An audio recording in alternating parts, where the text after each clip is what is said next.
vidíš, že to jde.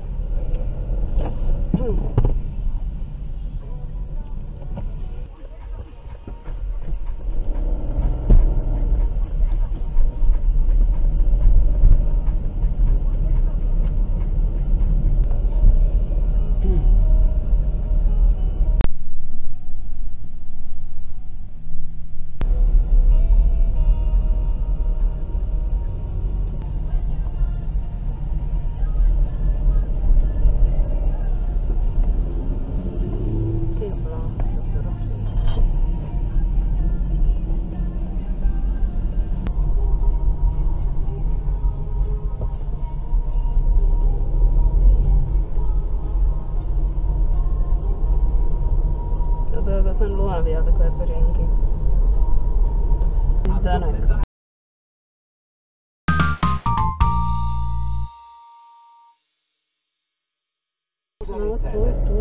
Taková nehoda už tu chlapče byla, že tady takto vyběhlo dítě.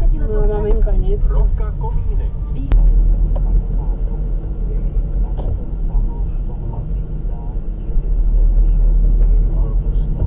Majitel a brácha toho Jirky.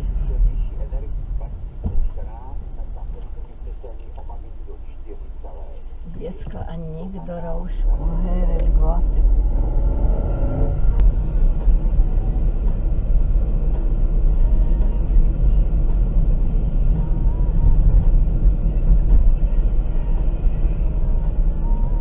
Tady je přikázaný směr.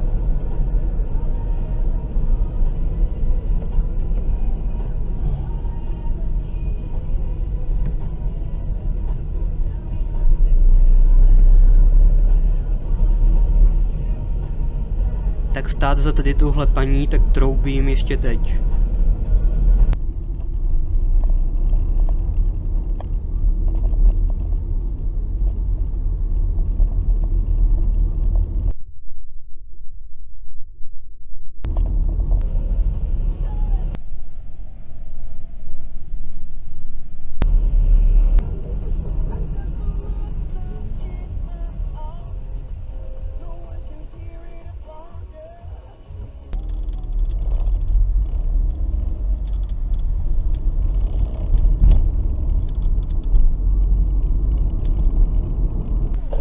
Přátelé řidiči, mám na vás jednu otázku. Jak vidíte, jsem na hlavní silnici, na první křižovatce je vedlejší silnice označená značkou Dej přednost v jízdě, ale v zápětí je výjezd z parkoviště, který je zcela bez dopravního značení.